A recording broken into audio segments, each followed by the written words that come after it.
عظیم حادثہ، کیا ہے وہ عظیم حادثہ؟ تم کیا جانو کہ وہ عظیم حادثہ کیا ہے؟ عظیم حادثہ اصل میں لفظ قارعہ استعمال ہوا ہے جس کا لفظی ترجمہ ہے ٹھونکنے والی۔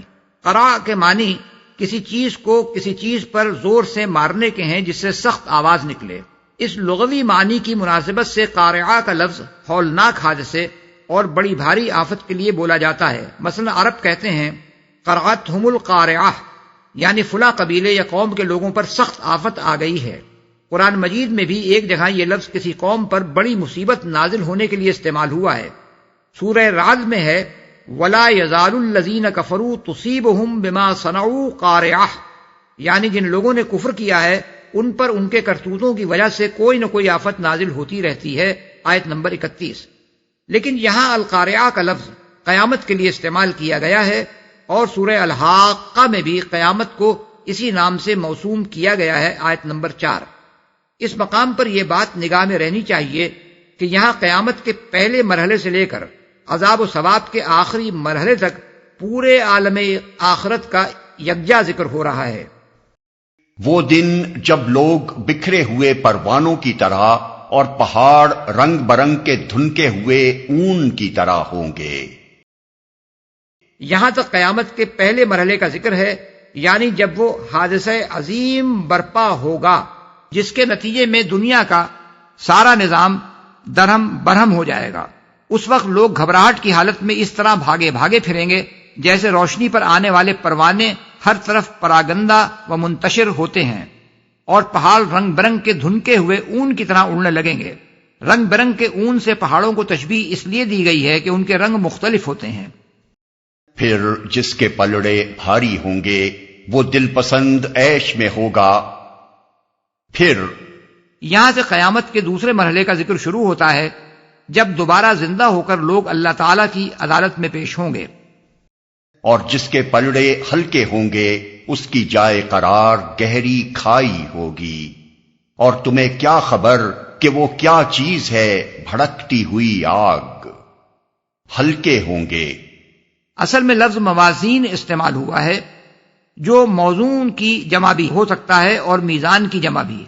اگر اس کو موزون کی جمع قرار دیا جائے تو موازین سے مراد وہ اعمال ہوں گے جن کا اللہ تعالیٰ کی نگاہ میں کوئی وزن ہو، جو اس کے ہاں کسی قدر کے مستحق ہوں۔ اور اگر اسے میزان کی جمع قرار دیا جائے تو موازین سے مراد ترازو کے پلڑے ہوں گے۔ پہلی صورت میں موازین کے بھاری اور ہلکے ہونے کا مطلب نیک اعمال کا برے اعمال کے مقابلے میں بھاری یا ہلکا ہونا ہے، کیونکہ اللہ تعالیٰ کی نگاہ میں صرف نیکیاں ہی وزنی اور قابل قدر ہیں۔ دوسری صورت میں موازین کے بھاری ہونے کا مطلب اللہ جل شانہ کی میزان عدل میں نیکیوں کے پلڑے کا برائیوں کے پلڑے کی بنسبت زیادہ بھاری ہونا ہے، اور ان کے ہلکا ہونے کا مطلب یہ ہے کہ بھلائیوں کا پلڑا برائیوں کے پلڑے کی بنسبت ہلکا ہو۔ اس کے علاوہ عربی زبان کے محاورے میں میزان کا لفظ وزن کے معنی میں بھی استعمال ہوتا ہے، اور اس معنی کے لحاظ سے وزن کے بھاری اور ہلکا ہونے سے مراد بھلائیوں کا وزن بھاری یا ہلکا ہونا ہے۔ بہرحال موازین کو خواہ موزون کے معنی میں لیا جائے یا میزان کے معنی میں یا وزن کے معنی میں، مدعا ایک ہی رہتا ہے، اور وہ یہ ہے کہ اللہ تعالیٰ کی عدالت میں فیصلہ اس بنیاد پر ہوگا کہ آدمی اعمال کی جو پونجی لے کر آیا ہے وہ وزنی ہے یا بے وزن، یا اس کی بھلائیوں کا وزن اس کی برائیوں کے وزن سے زیادہ ہے یا کم۔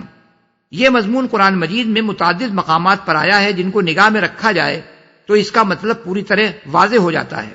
سورہ اعراف میں ہے اور وزن اس روز حق ہوگا، پھر جن کے پلڑے بھاری ہوں گے وہی فلاح پائیں گے، اور جن کے پلڑے ہلکے ہوں گے وہی اپنے آپ کو خسارے میں مبتلا کرنے والے ہوں گے، آیات 8 اور 9۔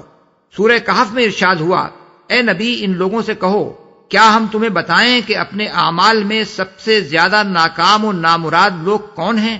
وہ کہ دنیا کی زندگی میں جن کی ساری سعی و جہد راہ راست سے بھٹکی رہی اور وہ سمجھتے رہے کہ وہ سب کچھ ٹھیک کر رہے ہیں۔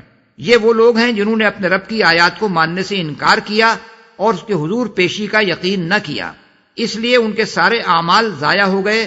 قیامت کے روز ہم انہیں کوئی وزن نہ دیں گے، آیات 104 اور 105۔ سورہ انبیاء میں فرمایا قیامت کے روز ہم ٹھیک ٹھیک تولنے والے ترازو رکھ دیں گے، پھر کسی شخص پر ذرہ برابر ظلم نہ ہوگا، جس کا رائی کے دانے برابر بھی کچھ کیا دھرا ہوگا وہ ہم لے آئیں گے، اور حساب لگانے کے لیے ہم کافی ہیں۔ آیت نمبر 47۔ ان آیات سے معلوم ہوا کہ کفر اور حق سے انکار بجائے خود اتنی بڑی برائی ہے کہ وہ برائیوں کے پلڑے کو لازماً جھکا دے گی، اور کافر کی کوئی نیکی ایسی نہ ہوگی کہ بھلائیوں کے پلڑے میں اس کا کوئی وزن ہو جس سے اس کی نیکی کا پلڑا جھک سکے۔ البتہ مومن کے پلڑے میں ایمان کا وزن بھی ہوگا، اور اس کے ساتھ ان نیکیوں کا وزن بھی جو اس نے دنیا میں کی۔ دوسری طرف اس کی جو بدی بھی ہوگی وہ بدی کے پلڑے میں رکھ دی جائے گی، پھر دیکھا جائے گا کہ آیا نیکی کا پلڑا جھکا ہوا ہے یا بدی کا۔ گہری کھائی ہوگی۔ اصل الفاظ ہیں امہ حاویہ، اس کی ماں حاویہ ہوگی۔ حاویہ ہوا سے ہے جس کے معنی اونچی جگہ سے نیچی جگہ گرنے کے ہیں، اور حاویہ اس گہرے گڑھے کے لیے بولا جاتا ہے جس میں کوئی چیز گرے۔ جہنم کو حاویہ کے نام سے اس لیے موسوم کیا گیا ہے کہ وہ بہت عمیق ہوگی اور اہل جہنم اس میں اوپر سے پھینکے جائیں گے۔ رہا یہ ارشاد کہ اس کی ماں جہنم ہوگی، اس کا مطلب یہ ہے کہ جس طرح ماں کی گود بچے کا ٹھکانہ ہوتی ہے، اسی طرح آخرت میں اہل جہنم کے لیے جہنم کے سوا کوئی ٹھکانہ نہ ہوگا۔ بھڑکتی ہوئی آگ، یعنی وہ محض ایک گہری کھائی ہی نہ ہوگی بلکہ بھڑکتی ہوئی آگ سے بھری ہوئی ہوگی،